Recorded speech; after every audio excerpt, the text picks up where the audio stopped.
मित्रों, आज हमारे लोकप्रिय मुख्यमंत्री डॉक्टर मोहन यादव जी की अध्यक्षता में कैबिनेट की बैठक हुई। उस कैबिनेट की बैठक की शुरुआत में बहुत ही अच्छी खबर माननीय मुख्यमंत्री जी ने सुनाई कि मध्य प्रदेश 38वें नेशनल गेम्स जो अभी देहरादून में हुए उसमें तीसरे नंबर पर आया है और लगभग हमारे यहाँ के खिलाड़ी बच्चों ने 34 स्वर्ण पदक जीते हैं, 25 रजत पदक जीते हैं, 23 कांस्य पदक। इस प्रकार कुल 42 पदक 82 पदक जीते हैं और कैबिनेट ने सभी खिलाड़ियों को बधाई और शुभकामनाएं दी हैं। एक बहुत ही वाटर रिचार्जिंग के लिए एक बहुत महत्वपूर्ण योजना, शायद ऐसा अभी तक की जो उपलब्ध जानकारी के अनुसार शायद ये विश्व की सबसे बड़ी रिचार्ज परियोजना होगी। थोड़ा सा तेज प्लीज। इससे या तेज तो नहीं बोल पाऊंगा यार। एक वाटर रिचार्ज की सबसे बड़ी विश्व की योजना की शुरुआत करने का मौका मध्य प्रदेश सरकार को मिल रहा है। ताप्ती मेगा रिचार्ज परियोजना, ये महाराष्ट्र के साथ हमारा एमओयू हुआ है और ये हमारे पास जो उपलब्ध आंकड़े हैं उसके अनुसार विश्व की सबसे बड़ी रिचार्ज योजना है। इसका बजाड़ा झोन में खरिया, गुटिया, वियर तथा 273 किलोमीटर लंबी नहर बनकर 11.76 MCM पानी भूगर्भ में रिचार्ज होगा। इसका लाभ ये होगा कि लगभग खंडवा बुरहानपुर जिले की 1,23,000 हेक्टेयर में ज़मीन में पानी रिचार्ज होगा और उनको सिंचाई का पानी भी मिलेगा। महाराष्ट्र के माननीय मुख्यमंत्री जी के साथ अतिशीघ्र एमओयू हम लोग करने वाले हैं। आज का दिन भी माननीय मुख्यमंत्री जी हमेशा कहते हैं कि डबल इंजन की सरकार तेज गति से चलती है। आज भी कैबिनेट ने 7 पॉलिसीज़ पास की है और पिछली बार शायद हमने 17 पॉलिसी हो गई है हमारी। तो आज जो MSME विकास नीति 2025, आप सभी जानते हैं कि MSME के विकास से GDP का विकास होता है, रोजगार मिलता है और सबसे बड़ी बात यह है कि MSME की अधिकतर इंडस्ट्रीज़ में पोल्यूशन कम होता है और इसलिए MSME के प्रति मध्य प्रदेश की सरकार बहुत ही सॉफ्ट विज़न है उनका। और MSME हमें ये कहते हुए गर्व है कि देश की अर्थव्यवस्था में, प्रदेश की अर्थव्यवस्था में MSME की भूमिका बड़ी महत्वपूर्ण रहती है। मध्य प्रदेश में GSDP और MSME के योगदान को बढ़ाकर विकसित मध्य प्रदेश 2047 विजन को साकार करना। अभी ये डॉक्यूमेंट जो हमारा मैं बता रहा हूँ, इसमें हमने 2047 को ध्यान में रखे हुए इस पूरा MSME का इकोसिस्टम बनाया है। ईजी ऑफ डूइंग बिजनेस को प्रोत्साहित करने के लिए पारदर्शी समयबद्ध पूरी योजना को हमने एक अमली जामा पहनाया है। मध्य प्रदेश में संतुलित औद्योगिक विकास सुनिश्चित हो, इसलिए मध्य प्रदेश के सभी क्षेत्रों में MSME लगे और इसीलिए पिछड़े क्षेत्रों के लिए MSME जहाँ लगेगी हमने विशेष सुविधाओं का प्रावधान भी किया है। नवीन उद्योगों में नवीनीकरण ऊर्जा को प्रोत्साहन, निजी क्षेत्र के माध्यम से क्लस्टर बनाना, इसको हम प्रमोट कर रहे हैं। निवेश संवर्धन में सहायता, जैसे जो लगने वाले यंत्र, संयंत्र, भवन और उसमें निवेश पर 40% तक का अनुदान हम दे रहे हैं। 10 करोड़ का इन्वेस्टमेंट करने वाले हमारे अनुसूचित जाति, अनुसूचित जनजाति और महिला उद्यमियों को 48% तक और महिला उद्यमियों को 52% तक का अनुदान देने का हमने निर्णय लिया है। कुल मिलाकर यह वर्ग भी MSME उद्योग में आए और आगे बढ़े। प्रदेश के ऐसे बहुत सारे विकास खंड हैं जहाँ पर उद्योग स्थापित नहीं हो रहे। हमारा उद्देश्य है कि हम उन सब विकास खंडों में उद्योग, और इसमें भी 10 करोड़ से अधिक का जो निवेश करेगा उसको 1.3 गुना अनुदान दिया जाएगा। मतलब अगर सामान्य जगह हम 1 करोड़ देते हैं तो यहाँ 1 करोड़ 30 लाख का अनुदान देंगे। निर्यात को प्रोत्साहन दे रहे हैं हम लोग। निर्यात इकाई को लगभग फिर से 1.3 गुना अतिरिक्त अनुदान सिर्फ एमएसएमई के विकास के लिए। अब तो भोपाल के लोग इसलिए आप जानते हैं कि एमएसएमई का यहाँ से काफ़ी निर्यात होता है।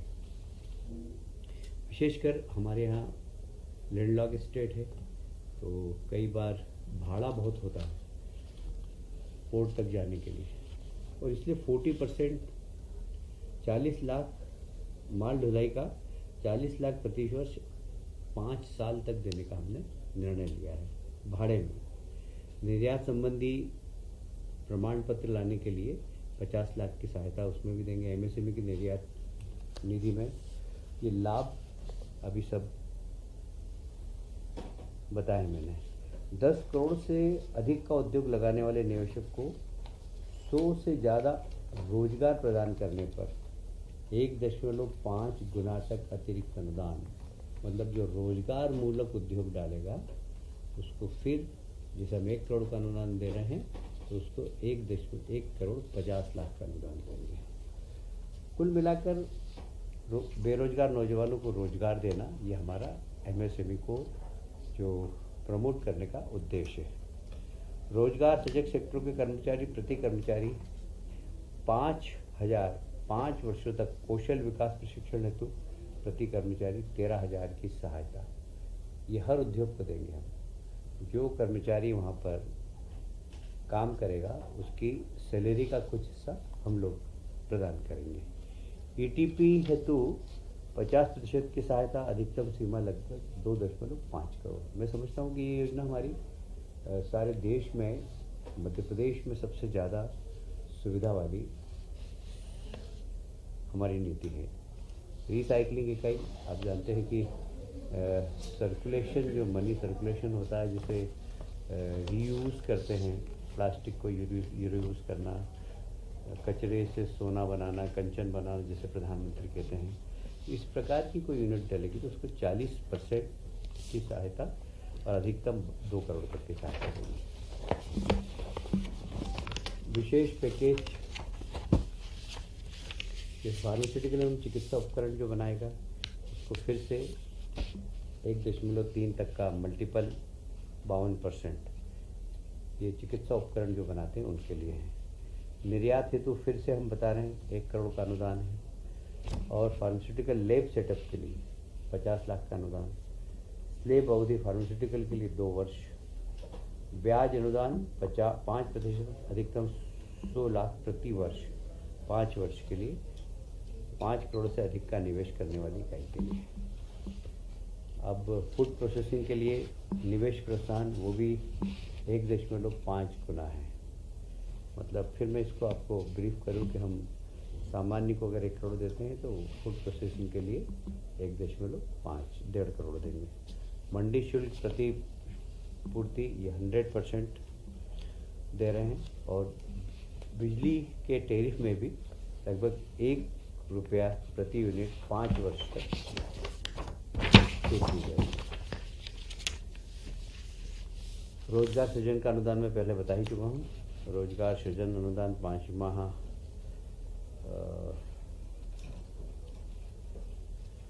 हो चुका है।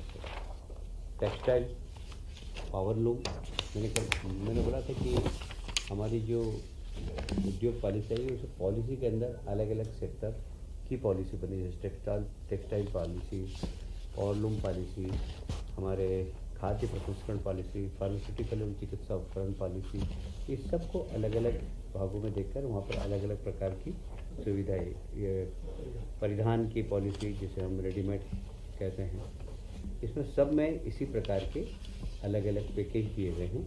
इन सब फुटवेयर, फर्नीचर, खिलौने, ये सब खिलौने आप जानते हैं कि दुनिया के अंदर सबसे बड़ा मार्केट चाइना था, भारत आज दूसरे नंबर पर पहुंच गया है।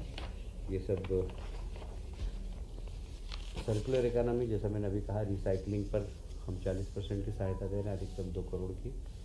मोटर वाहन स्क्रैप जो होते हैं उनके ऊपर भी 20% की पूंजी अनुदान है और अधिकतम 3 करोड़ रुपए। स्टाम्प ड्यूटी की भी प्रतिपूर्ति लगभग 25 लाख। ऐसी R&D के ऊपर पूंजी अनुदान 25%, अधिकतम 25 करोड़ रुपया। वेतन प्रतिपूर्ति 50%, अधिकतम 5 लाख। यदि इसमें रिसर्च है तो उसके लिए भी सहायता है और पेटेंट के लिए 50 लाख की सहायता है। लॉजिस्टिक परियोजना, MSME मध्य प्रदेश लॉजिस्टिक योजना के भी अलग से लाभ हैं। कुल मिलाकर मध्य प्रदेश वैश्विक स्तर पर MSME का एक हब बने। अब अगली हमारी योजना है स्टार्टअप। स्टार्टअप में आप जानते हैं कि मध्य प्रदेश में अग्रणी भूमिका अदा की है। अभी लगभग हमारे पास 5 लाख स्टार्टअप हैं। आने वाले समय में हम 5,000 है। आने वाले समय में हम 10,000 का टारगेट कर रहे हैं कि 10,000 स्टार्टअप हों। अब 100 करोड़ के सीड कैपिटल फंड की हमने स्थापना की, 100 करोड़ रुपए के। इसमें से 1.10 लाख तक रोजगार सृजित करना, 500 से अधिक स्टार्टअप को मार्केट में इन्वेस्टेबल बनाना, मेगा इंक्यूबेशन सेंटर की स्थापना करना। इंक्यूबेशन सेंटर स्टार्टअप के लिए बहुत महत्वपूर्ण होता है, क्योंकि यहाँ पर स्टार्टअप अपना प्रेजेंटेशन देते हैं और इन्वेस्ट करने लोग आते हैं। वो सलाह भी देते हैं। कई बार एक इंक्यूबेशन मीटिंग में मैं भी गया था। मैंने देखा कि बड़े बड़े औद्योगिक घराने आए थे, उन्होंने सलाह दी कि इसको ऐसा करो और वहाँ पर इन्वेस्टमेंट भी किया। तो ये स्टार्टअप हमारे प्रदेश के नौजवानों को एक अच्छे अवसर प्रदान करेंगे।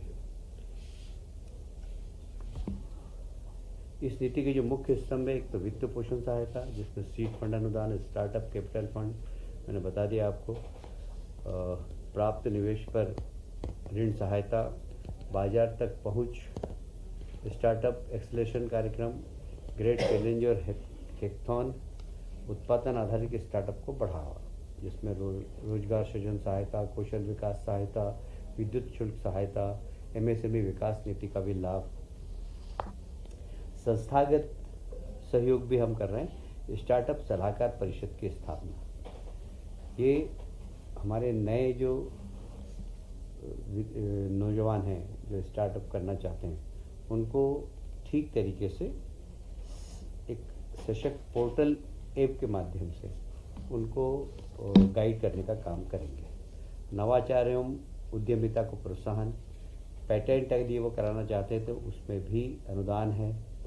ऐसे ये टिंकरिंग लैब की स्थापना, एंटरप्रेन्योर रेजिडेंस ERI जिसे बोलते हैं, अधोसंरचना सहयोग, जैसे मैंने बता दिया कि मेगा इंक्यूबेटर सेंटर की स्थापना, नवीन इंक्यूबेटर की स्थापना, इंक्यूबेटर हेतु अनुदान देना, फंड सहायता, ये भी मैं बता चुका हूँ। सीड फंड अनुदान, स्टार्टअप कैपिटल फंड बता दिया मैंने, ब्याज अनुदान हो देंगे हम इसमें, लीज रेंट में सहायता करेंगे और उनको आवश्यक ऋण उपलब्ध कराने में भी सहयोग प्रदान करेंगे।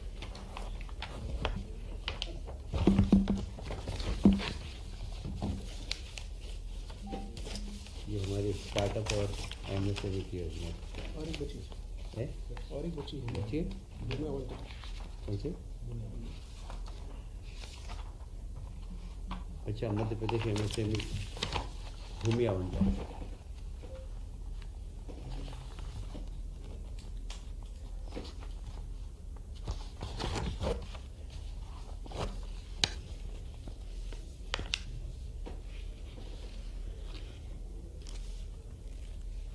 अविकसित भूमि का आवंटन पात्र, मध्यम एवं विशेष परिस्थिति में लघु उद्योगों को भी दिया जाएगा।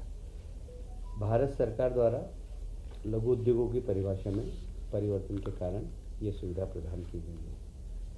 संधारण कार्य शासन द्वारा अथवा उद्योग संघ द्वारा अभी कभी कभी औद्योगिक क्षेत्र का जो संधारण है वो कहीं पर उद्योग संगठन करना चाहेगा तो हम उनको देंगे कि वो आप संधारण करिए। उसमें आवश्यक जो मार्गदर्शन होगा, आर्थिक सहायता होगी, वो सरकार प्रदान करेगी।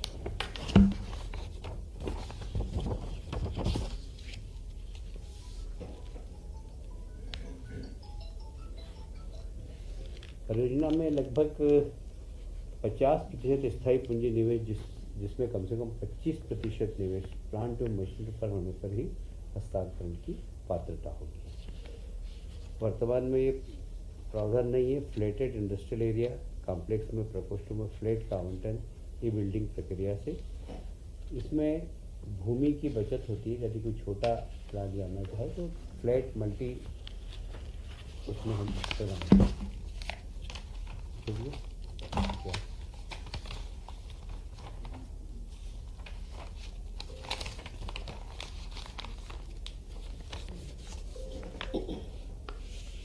अविकसित भूमि पे ऑनलाइन आवेदन प्राप्त करने के पश्चात पात्र आवेदक को भूमि का आवंटन राज्य शासन के अनुमोदन से किया जाएगा। जो गंभीर निवेशक होगी उन्हें त्वरित भूमि दी जाएगी। विकसित एवं विकसित किए जाने वाले औद्योगिक भूखंड का आवंटन एक से अधिक आवेदन होने पर ई बिडिंग पद्धति से होगा। आवंटन प्रक्रिया अधिक सरल एवं पारदर्शी किए जाने का आदेश दिए गए।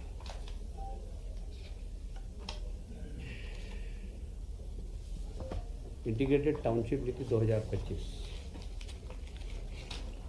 अभी तक शायद साधारणतया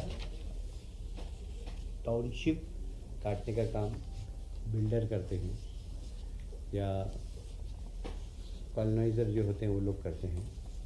ये जो हमारी अभी जो आज पॉलिसी हमने पारित की है, इसमें कोई भी व्यक्ति कर सकता है, कोई व्यक्ति का समूह कर सकता है, किसान कर सकते हैं। किसान यदि कुछ लोग मिलकर कुछ भूमि की संगठित कर लें और वहाँ पर एक एकड़ टाउनशिप बनाना चाहेंगे तो उसको सरकार प्रोत्साहित करेंगे। ये कुल मिलाकर मध्य प्रदेश में निवेश और ऐसे लोगों को कॉलोनाइज़र बनाना जो कभी सोच भी नहीं सकते थे कि हम कॉलोनाइज़र बन सकते हैं। स्थानीय लोग उन सबको कॉलोनाइज़र बनाने की एक प्रक्रिया का हिस्सा है यह पॉलिसी। इसका मुख्य उद्देश्य तो यही है कि इन्वेस्टमेंट आए और एक पारदर्शी तरीके से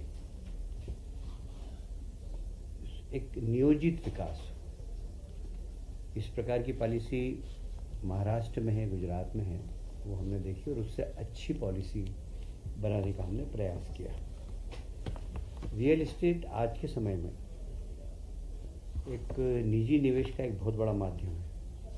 इसमें रोजगार की संभावना भी बहुत ज़्यादा है और ऐसा उद्योग जो रोजगार की संभावना पैदा करता है उस पर सरकार की बहुत ज़्यादा प्रोत्साहन देने का निर्णय है। किफ़ायती आवास अगर कोई बनाएगा उसको अलग सब्सिडी देने का प्रावधान है।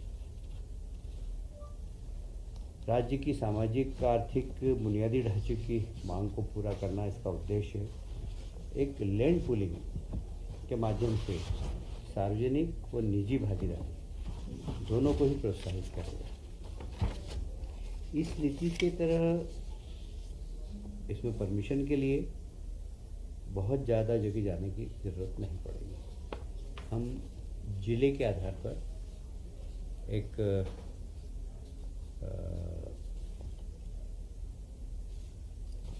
कौन सी कमेटी का नाम क्या है उसका? साधिकार समिति। एक जिले की साधिकार समिति बनाएंगे जो जिले स्तर पे सारे परमिशन देगी और यदि कोई बड़ा प्रोजेक्ट होगा और आवश्यकता होगी तो प्रदेश की भी साधिकार समिति बनाएंगे जिसके चेयरमैन प्रमुख सचिव होंगे। जिले में कलेक्टर होंगे, कलेक्टर के साथ town and country planning, development authority, MPV, इस सब के अधिकारी होंगे, साधिकार कमेटी होगी। इसी प्रदेश में भी प्रमुख सचिव के साथ में अन्य विभागों के प्रमुख सचिव रहेंगे और ये साधिकार समिति जिसकी सारी परमिशन देगी। और इसलिए जो परमिशन के लिए जूते घिसना पड़ते हैं, वो जूते घिसने का काम नहीं होगा। और ये कोशिश करेंगे कि 60 दिन के अंदर जब आवेदन दे, उसमें से इनको परमिशन मिल जाना चाहिए। समय सीमा हमने इसमें बांधी।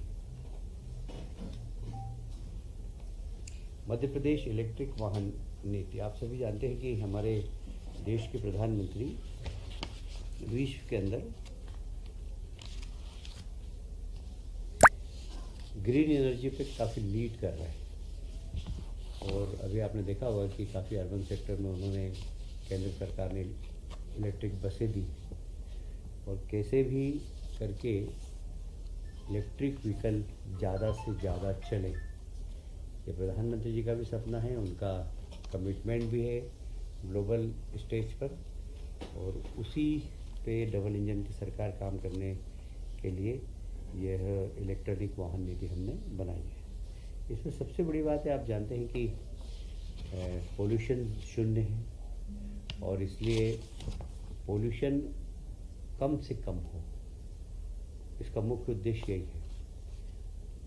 प्रश्न उठता हमेशा कि इन वाहनों के चार्जिंग के लिए चार्जिंग स्टेशन नहीं है, तो चार्जिंग स्टेशन बने, चार्जिंग स्टेशन को भी सब्सिडी देंगे हम चाहेंगे कि जिस प्रकार पेट्रोल पंप बने हैं सारे के सारे प्रदेश के अंदर, उन पेट्रोल पंप पर ही चार्जिंग स्टेशन अगर कोई बनाना चाहेगा तो सरकार उनको अनुमति प्रदान करेगी। हमने निर्णय लिया है कि आने वाले साल, 1.5 साल, 2 साल के अंदर मध्य प्रदेश में जितने भी सरकारी वाहन हैं वो 80% इलेक्ट्रिक हो जाए। ये हमारी तैयारी पॉलिसी बनने के बाद चालू हो जाएगी। यह पॉलिसी 5 वर्ष की होगी। एक हमने एक और निर्णय लिया है कि मॉडल इलेक्ट्रिक व्हीकल सिटी 5 बने, भोपाल, इंदौर, जबलपुर, ग्वालियर और उज्जैन। यहाँ इलेक्ट्रिक वाहन ज़्यादा से ज़्यादा हो, इसके लिए हम प्रोत्साहन भी देंगे। और इसलिए इलेक्ट्रिक वाहन, चाहे वो 2 व्हीलर हो, चाहे 4 व्हीलर हो, इसके लिए हमने कुछ छूट देने का प्रावधान किया है। इलेक्ट्रिक वाहन में पंजीकरण है तो इलेक्ट्रॉनिक 2 पहिया वाहन के लिए 40% की छूट मिलेगी, वाणिज्य बेड़ा के लिए 100% और 3 पहिया वाहन के लिए 80%, 4 पहिया वाहन के लिए 15% तथा इलेक्ट्रिक बस के लिए 40% की छूट दी जाएगी। इलेक्ट्रिक वाहन की खरीदे पर प्रोत्साहन राशि भी दी जाएगी। मध्य प्रदेश में पंजीकृत सभी ईवी को ग्रीन नंबर प्लेट, जो भी इलेक्ट्रिक वाहन होगा उससे ग्रीन नंबर प्लेट जारी करेंगे। व्यक्तिगत उपयोग में आने वाली जो ईवी गाड़ियाँ हैं उनको पीले अक्षर वाली नेम प्लेट से नंबर होंगे उनके। जो सार्वजनिक चार्जिंग स्टेशन है, महिलाएं लगाएगी, विकलांग लगाएंगे, हम उनको वित्तीय सहायता देंगे। चार्जिंग अधोसंरचना विकास के प्रमुख बिंदु हैं। राजमार्ग, प्रमुख सड़कों पर 20 किलोमीटर पर कम से कम एक चार्जिंग स्टेशन का हो, यह सुनिश्चित करेंगे, क्योंकि कम से कम 20 किलोमीटर पर एक चार्जिंग स्टेशन हो। राजमार्ग पर प्रत्येक 100 किलोमीटर पर लंबी दूरी हेवी ड्यूटी वाहन के लिए कम से कम एक फास्ट चार्जिंग स्टेशन दोनों साइड में, 4 लेन होती, इस साइड भी और इस साइड भी। प्रत्येक 1 किलोमीटर ग्रिड में कम से कम एक चार्जिंग स्टेशन को प्रोत्साहित किया जाएगा। पॉलिसी अवधि के अंत तक सभी पेट्रोल पंप पर, जैसा मैंने कहा कि हम चार्जिंग पॉइंट लगाने की कोशिश कर रहे हैं। चार्जिंग अधोसंरचना स्थापित विकसित की जाएगी और शासन प्रत्यक्ष से। कुल मिलाकर प्रदेश में पोल्यूशन कम हो और इलेक्ट्रिकल व्हीकल ज़्यादा चले, क्योंकि आप सब जानते हैं कि सरकार को बहुत बड़ी सब्सिडी पेट्रोल और डीजल में भी देना पड़ती है और उनसे पोल्यूशन भी होता है। मध्य प्रदेश विमानन नीति, वैसे विमानन विषय भारत सरकार का होता है, पर पहली बार पर्यटन को आकर्षित करना और धार्मिक पर्यटन हमारे यहाँ उसको आकर्षित करने के लिए हमने नागर विमानन नीति भी बनाई है। प्रदेश के आर्थिक विकास में यह विमानन नीति महत्वपूर्ण भूमिका अदा करेगी। अभी हमारे पास राज्य में जितने भी एयरपोर्ट हैं, हम कोशिश करेंगे कि हर 150 किलोमीटर पर एक एयरपोर्ट हो, क्योंकि आप सभी जानते हैं कि मध्य प्रदेश का भौगोलिक क्षेत्रफल काफ़ी बड़ा है और कई तो ऐसे शहर हैं जहाँ से जाने आने में, जैसे सतना, मंगावली, इस क्षेत्र में एक सामाजिक, आर्थिक, सांस्कृतिक विकास को गति देने